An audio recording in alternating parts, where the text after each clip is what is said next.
You know it, you love it, you need it. 3 more ramen.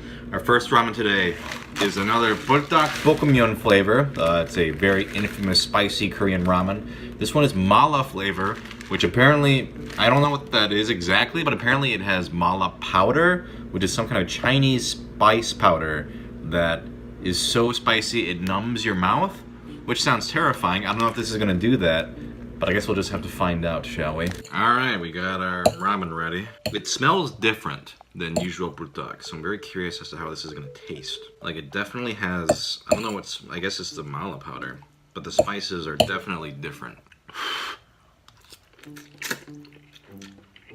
It's like almost fruitier. Like, it almost has a floral fragrance to it. There's definitely like a sort of ginger and like kind of like almost like a licorice quality to it. Licorice, that's what this smells like. So it's not as savory as like regular Buldak Bokkeumyeon, but definitely still pretty spicy. I don't know if I like this more than regular Buldak, but it definitely has an interesting flavor. I would definitely recommend it. It's very good. There's a lot of interesting spices, because again, I don't know exactly what mala powder is, but there's definitely a difference to this. Otherwise, it looks pretty much the same. I kind of miss the meatiness of regular Buldak, but this is pretty solid. All right, ramen number 2. This is Wantan Shoyu noodles. Ramen noodles and wonton dumplings in shoyu or soy sauce soup. Apparently, it's also spiced up with ginger. Interesting. Let's check it out. All right, it's all ready. As you can see, there's a liquid component, and you pour this big, thick-looking soy sauce liquid in here.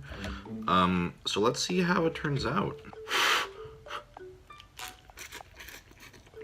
The noodles are pretty solid quality. They're not quite like super fresh, or super fresh tasting like some other cup noodles are, like the really good ones. But they're not super like soft and gummy either. They're like right in the middle. It's almost like a stovetop ramen quality, like a regular one's texture. I can smell ginger. I don't know if I taste ginger. Let's try a wonton. The wonton's pretty good. It's a little mushy, but it's got a nice little savory center. Slightly more gingery too. I wonder if that's the broth. Speaking of the broth, let's try it. There's maybe a little bit of ginger flavor there. Otherwise, it's just kind of like a salty, savory soy sauce broth. It smells more like ginger than it tastes like ginger. Gotta say though, for a instant ramen, the little wontons are pretty tasty actually. You can get a closer look. Nice brown broth, especially with all the liquid added in. Not sure what these are, but they're all over the place.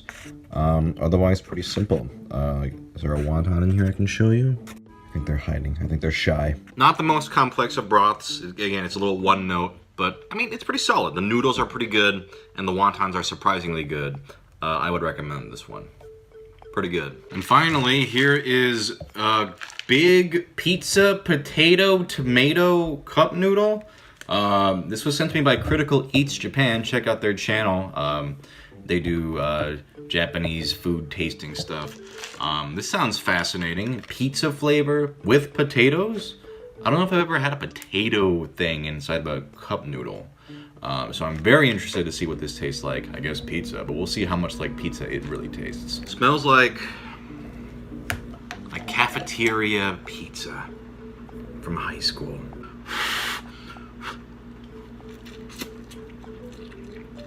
Something got a nice tomatoey flavor. Here's a potato. Let's try it. A little chewy, but pretty good. I'd rather it be that than too like soft and mushy. They're like kind of crispy. It's interesting. I like that. I assume that's like a popular topping with pizza in Japan, because otherwise I don't know what these potatoes are doing in here. But they're actually pretty good. I'm very surprised. You get kind of that oregano, kind of pizza spices. Not really a cheese flavor, but it's like a tomatoey, pizza spicy flavor. The noodles are pretty standard. They're just cup noodles, but I'm pretty impressed with the flavor and the potatoes. Let's try the broth. Yep, definitely that pizza oregano-y flavor. But man, the potatoes are surprising. Maybe I'll put like crispy potatoes in my ramen from now on. Like, they're very tasty little morsels. Oh wait, is this cheese? I think that is cheese. I kind of wish there was more cheese flavor, because I love cheese in ramen. But otherwise, this is pretty dope. Here's a closer look. You can see kind of like the red broth, little speckles of pizza spice. There's a potato. There's some little bits of veggies in there. But the tomato broth and the potatoes are the star. Overall, I'm impressed. The potatoes are great. The sort of tomato broth is good and honestly better than most tomato flavor ramen I usually have. This is a very tasty little cup. I would definitely, if I had this in my area, I would definitely get it again. It's very tasty. Kind of wish there was a little bit of cheese, but honestly, it's good shit. Thank you again to Critical Eats Japan for sending this particular cup. Anyways, that's 3 ramen. Bye.